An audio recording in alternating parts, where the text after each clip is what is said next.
All right, Dave Blaze, how about that for an introduction? Got a lot of, oh, Daniel's already in the house. All right, we got a little bit of breaking news here that we're gonna talk about right this minute. I didn't know about it, Gene. You don't know about it, but here it comes. Hi, everybody. The United States Navy has intercepted another Russian shadow fleet tanker. In other words, a shadow tanker holding oil, but in the Indian Ocean. Okay. So now you got to say we're intercepting Russian tankers in the Indian Ocean. How wide is this? This is live on TikTok too. So is this official? Is actually official? All right. It's official. I'm looking at the story right now. I'm not going to open it or nothing like that. We can report on it more later. But this is very interesting. Very interesting. In the Indian Ocean, not near Venezuela, right? Yeah, it's not the Caribbean, or it's not the Gulf of America. It's the Indian Ocean, which is, between the Indian and African continent of Africa and the Indian Peninsula. All right. We were going to go talk about the Super Bowl or something with that, but I guess not. We're going to talk about. Well, this trumps the Super Bowl talk. Yeah. Well, listen, with Trump right now. Oh, so I told the people, and because we talked about it, but I told the people on TikTok about this amount of money, which it's amazing amount of money that the RNC has, right? Yep. And I know you're saying like, hey, chill, they're going to get more money, but the DNC doesn't have money. The Democrats don't have money. But it's an amazing thing how when the time comes, the Democrats will be able to miraculously raise small donations from millions of people. It's a miracle. Well, we'll be watching it. Okay. You want to get right into the show, or what do you want to talk about? You want to talk about Bad Bunny, or what's going on here? Did you guys watch this? I didn't watch it. I watched it on YouTube. All I have to say about the halftime show is Did you watch Bad Bunny? Okay. For those that enjoyed it, that's marvelous. For those that didn't, that's fine too. I just don't want us to be divided. Like we're all watching one game and then we go, I'm going to go over here and do something else while this guy's on. And frankly, he didn't come out in the dress. There was a couple that got married right there. Talking about the unity of the Americas, which is something that Trump has, been about. So, just so you know, overwhelmingly, my feed here, a lot of people was like, I watch Kid Rock instead. I didn't watch either one. I watched. I went saw a little bit of the Bad Bunny on YouTube though, like the next day. Anyway, all right. Dave, you want to get into the let's roll. Okay. Really quick, just reminding everyone, this is from the Dispatch. So the Dispatch, if you just go to georgemagazine.com, it comes to you in the morning. But anyway, here we go. Okay, the first story on the Dispatch here is breaking news also with this whole tariff thing. Yep. Because the Treasury Secretary basically said, hey, if the Supreme Court strips this with Trump and says that tariffs are illegal or whatever, it's not going to be good. Well, look, I think that the simple fact that the Supreme Court is taking such a long time to come to this decision, that it is the longer it takes, the more favorable it looks for the president. In other words, if you have all of these companies suing to get their tariff money back, right? And now as shipments keep coming in, they still have to pay the tariffs. The Supreme Court would have gotten something out there to stop that bleeding. Right. And my whole thing is this was in there in November, so I believe. So the Supreme Court got it in November and they were supposed to weigh in on it. and they're still going to. But like, to be honest, they got to weigh in on Trump's side on this. I mean, not for us, but I'm just saying for. Well, they don't have to, Gene. They don't have to do anything. What they have to do is follow the constitutionality of it. That's what they have to do. So the thing is, though, but think about it. Let's say it was you and you're petitioning the Supreme Court and you're saying, listen, I'm bleeding money over here like a sieve, right? And you got to help me out. You got to put a stay on this or whatever. That's the petitions before the court. And, the court's just not, they're taking their time because they know ultimately that it's in favor of the president. I mean, that's just my opinion. Okay. What I see. Others also, here's the videos, the 40-second videos. Others feel the same exact way as you. Okay, here we go. The length of time that it's taking is positive because it is generally a favorable court to President Trump. Now, that doesn't mean they always rule in his favor. And if they were going to rule against him here, if it was going to be something that was remarkably costly, I think that they would have tried to stop the bleeding by now. So get something out there that essentially says this can't continue to go forward. But at the end of the day, the president of the United States must be able to engage in diplomacy, which involves negotiations of all sorts with foreign governments. And if that power is taken away, I think we have a real issue with who's in control of our foreign policy. Okay, so if Trump goes to Europe and says, listen, we got a trade deficit here. You guys don't want our cars. You don't want our meat. You don't want our this. You don't want our that. You don't want our oil. Whatever. And then he says, but we're supposed to take everything that you have. He says, that's not right. So I'm going to put a tariff on you and to get you to the table so we can negotiate a better deal. Right? That's what this man is pointing out, that he's got to have the tools to negotiate with other nations. I think that's what it is. I mean, if they basically if the Supreme Court said this is illegal and they shut him down, which I don't see how. Because he needs this to be able to negotiate. That's how he does his job. Just no president has ever done that before. Right. And they want him to go to, you got to come to, let me tell you something. They got to come to Congress, and Congress is the ones that'll be it. The Democrats said nothing of that when Biden was in office or Obama was in office or whoever. They said none of that was going on. Plus, do you notice how the Democrats are all about states' rights now, right? They're all about, these decisions, they must be left up to the states. The states have to decide. Until their guy is in the White House, then that's the executive branch. All right. So we're still waiting on that, and we'll see what happens. Okay.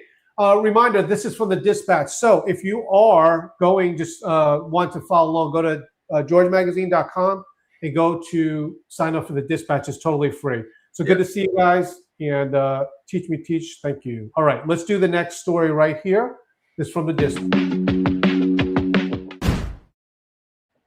Okay, by the way, for all of those on Facebook that keep seeing Gene look like under his desk, he's really talking to his little French bulldog. There's nothing else there. I wish. Anyway, I'm with the friends from TikTok. Everyone's joining in is great. Thanks for following along TikTok. Okay. This one is from another perspective because Prince William, Princess Catherine, deeply concerned about the Epstein file revelations. Now, this is an interesting story because this is going all around the world because of these Epstein files. It's not only in America. Right. Well, and isn't Andrew Charles's brother? Right. So the main problem here is that his the king's brother was friends. I guess could you call it friends with him, Epstein? And they asked for more than friends. The funniest part about Andrew is, one of the complaints talked about him sweating profusely. And then he does this whole interview where he says, I got this condition. I don't sweat. I can't sweat. I don't sweat. And then there are pictures all over the place of him like in shirts with giant sweat stains under his arms and everything. It's so crazy. I mean, these people, they're the worst. That they don't know how to tell a good story. All right, everyone out there, let us know where you're from, because if anyone is from the other side of the pond, I would love to know. Because Yeah, sometimes we have a couple from England. Really? Okay. The reason why I say side, yeah. The reason why I say this is look at their version of harassment versus ours. Okay, check out this video here. In Essex, there were many wishing them well. But questions too about Andrew. Charles, have you pressurised the police? He's not investigating Andrew. This phone footage released by the campaign group Republic. Questions for the King about his brother and about the victims of Jeffrey Epstein keep coming.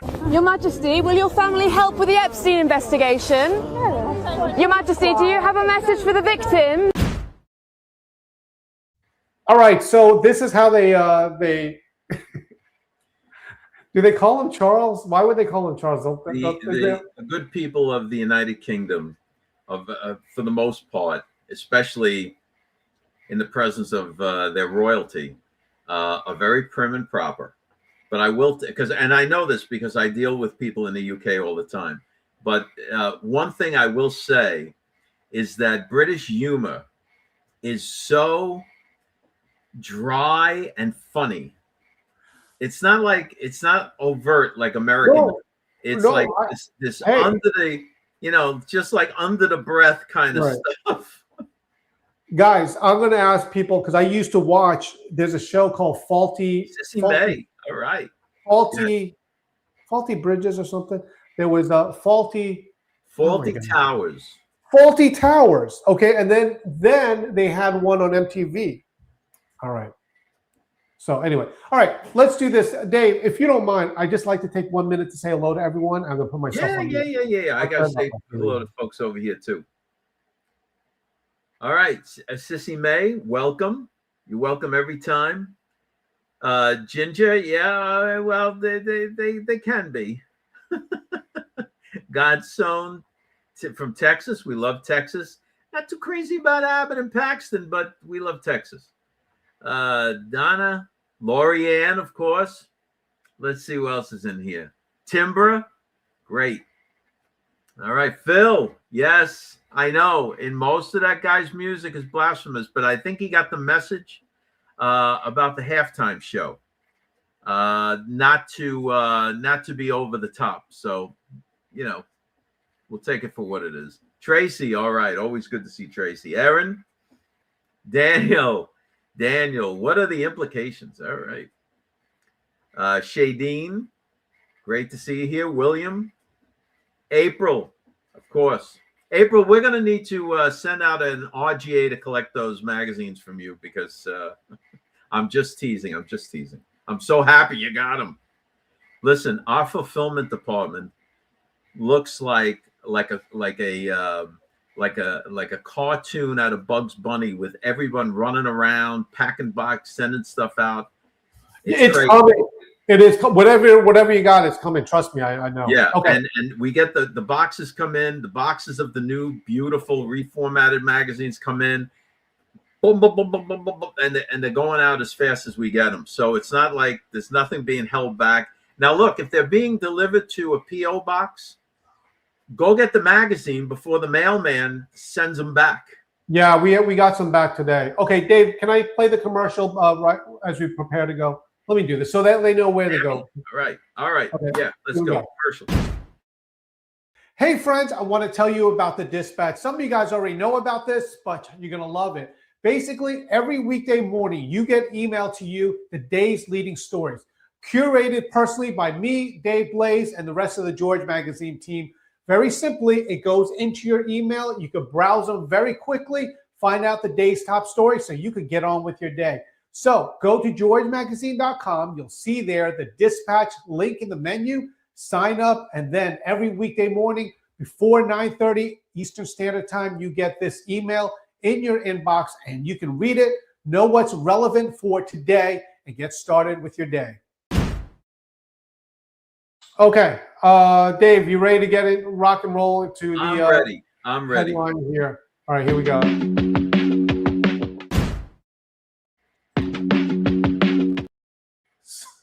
Sorry.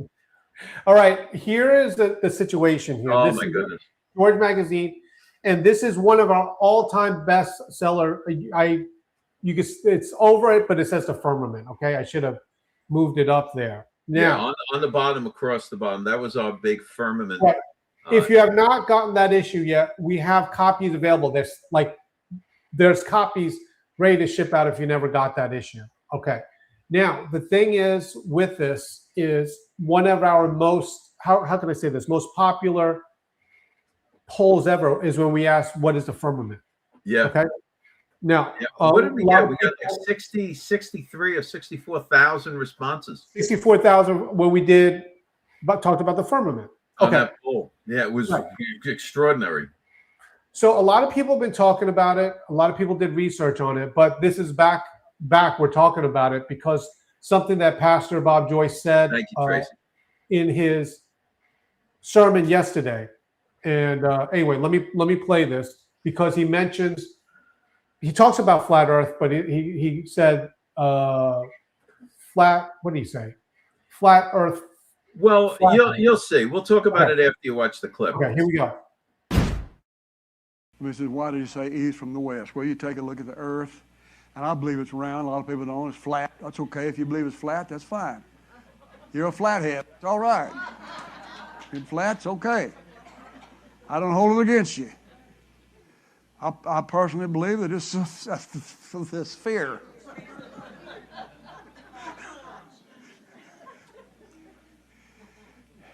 It has poles, north and south. Huh? If you go north on this planet and keep going north, pretty soon you're going south.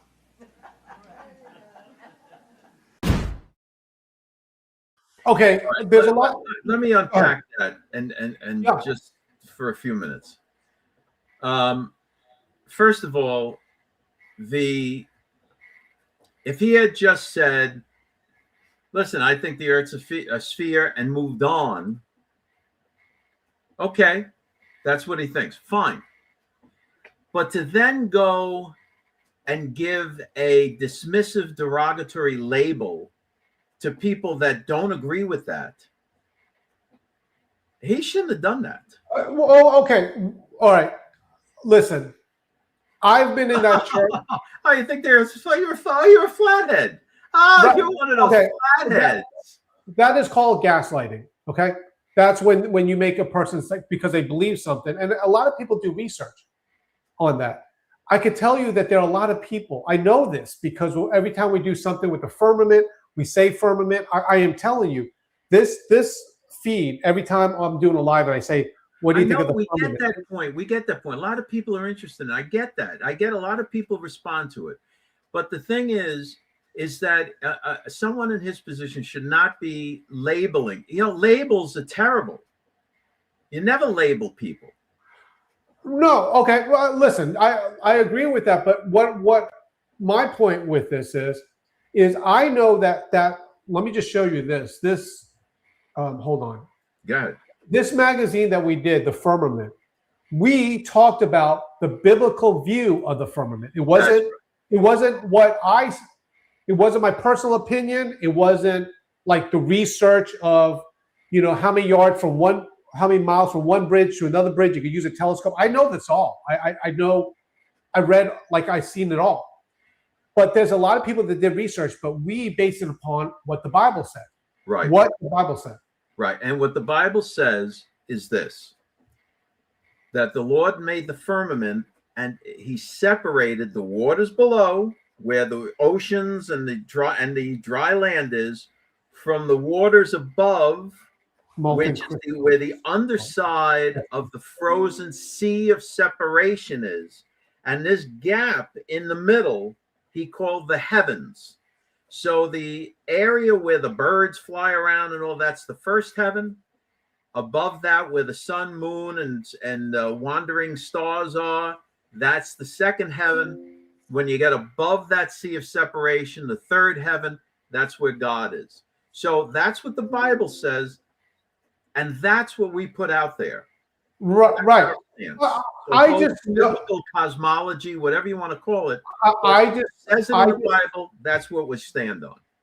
I just know this because I've seen like we've had this before. The people that are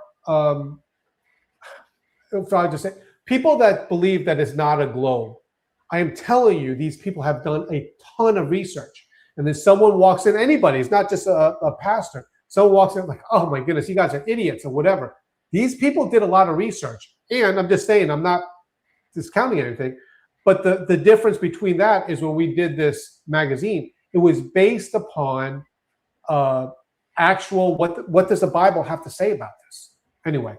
Yeah. And the other thing is, okay, so the only reason that we say there is a North Pole and a South Pole is because that's what we label it.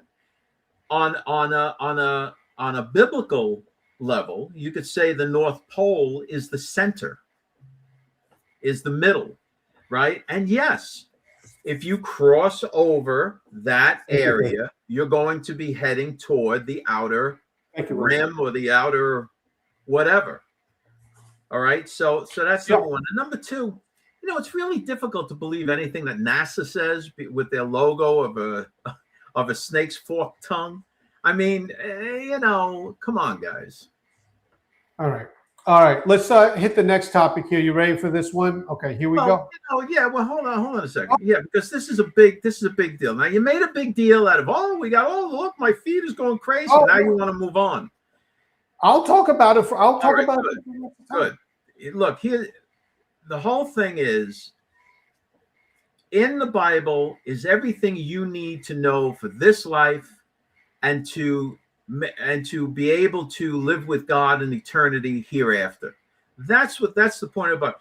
God he doesn't have to tell you like how he made the firmament or what else is out there. He didn't need to tell you any of that.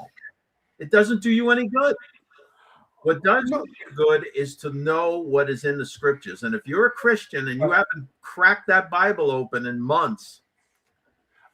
And my point with this is, and I get it, because whatever it is out there, however you believe, don't throw this at me, right? Why do I need to believe that the earth is flat or there's a firmament to be a Christian? I'm not saying that. What I am saying is, this is what the Bible says. Even if you say, oh, you're a flathead or whatever, could you name what the Bible says about it, and then after that explain it?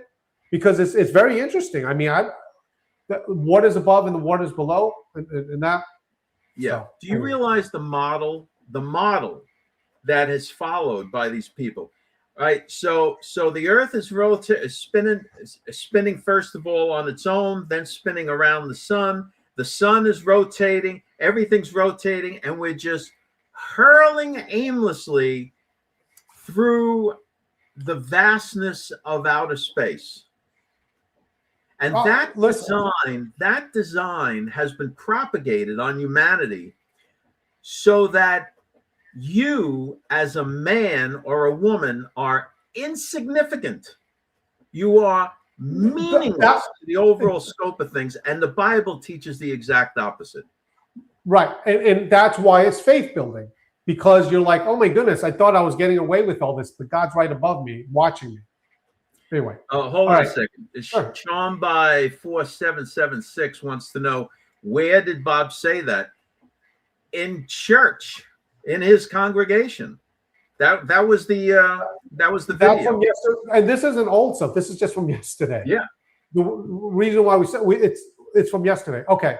Let's just move on here. Okay. All right. Next one. All right.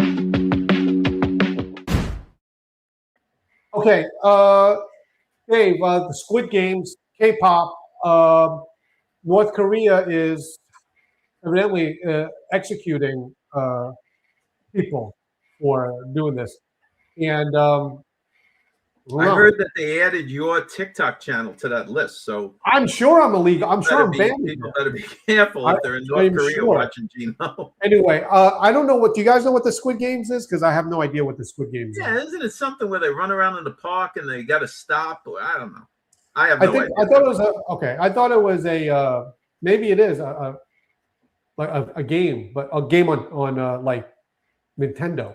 Okay, but here's the point of it, Dave, is that the people that were executed, evidently they weren't very connected, because according to the report, thank you, Elizabeth, according to the report, if you are part of this and you are connected in some way, you kind of get a warning, but not if you're not connected. Right. So in other words, if you've got money and you happen to be in North Korea, you kind of get a pass. You're given a warning, like Gene said. And if you don't, and you're just another scrub, I figure that they don't want you in their society and they kill you. All right, here's a video, and this is what they're saying, and these are for the reports they executed. And but if you have money or you're connected with the government, here we go. North Koreans who have fled the country told Amnesty International that watching South Korean TV shows such as Crash Landing on You, Descendants of the Sun and Squid Games can result in serious punishment. But they said that those who don't have political connections or without money can face the toughest consequences.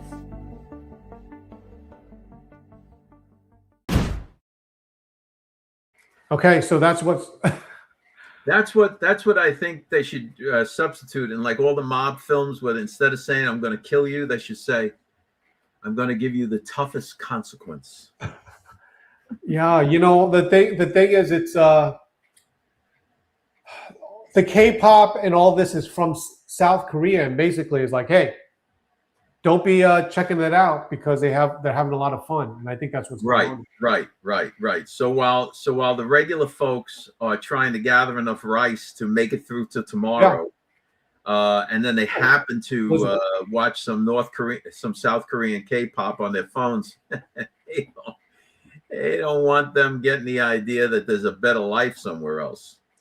I gotta check out what Squid Games are. Anyway, thank you so much, White Dove. Thank you. All right. This one is the one I really because it's always sunny all the time, always in North Korea. All right, people here like White Dove, they wanted me to do the Kamala. It's Kamala. Right, it's comma, like a comma in a sentence, comma with an L, with la. All right, so Patriots, what's up? Okay, let's do this one. This one, everyone at first I said it, and they're like, "Oh, we don't like Kamala." What's that? I haven't seen her in a while. Ginger's saying that Trisha's here, but I don't see her. All right, go ahead. I'm sorry. I'm interrupting. All right, here we go. All right. The last story here we have for today is Kamala Harris running in 2020. I don't think it's official yet. She just got all her websites up again. I think that's what's going on. I think so. But this is the best news, man. Are you not excited? I got to tell you, I really think the Democrats think this is their best chance. That the only reason that she lost, according to the left, is because Joe Biden tried to hang on to the nomination far too long, and she did not have enough time to campaign. She was doing just fine when she was doing it. But, I think it's going to be Newsom. Newsom is the heir apparent on that side. And Kamala, you don't think so? I think it is. I don't know. The more I think about Newsom, it's thank you, White Dove. He's a little off-putting. No chance for her? All right. Dude, you got to pay attention. Come on. I'm trying. There's people over here talking. All right. I'm going to tell them to wait. All right. You got to wait. You got to see this video. All right. The video is worth it. All right. This is why I want Kamala to be running again, because of this. Here we go. She was talking about unions in Detroit using one tone of voice. Is this something that same line? Okay, Peter. That she used the same line in Pittsburgh, and it sounded like she at least had some kind of a southern drawl. I love you back. Hello to all my divine nine brothers and sisters, and my sorors.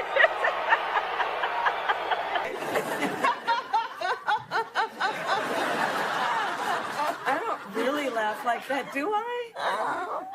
A little bit. You better thank a union member. All helped us win in 2020, and we're going to do it again in 2024. Yes, we will. Can I get a witness? Everybody. Oh, it's wonderful to be in Jacksonville. Duval. See, this is why. This is my plea. I want her to run because it'll add some. It'll be good for America, don't you think? Yeah, I think. Well, I think it'll. I want to divide before. I will donate to her campaign. So if you guys see me on the rolls, I donate it. Just so you know, this is for the good of America. You're just looking for material for the show. All right.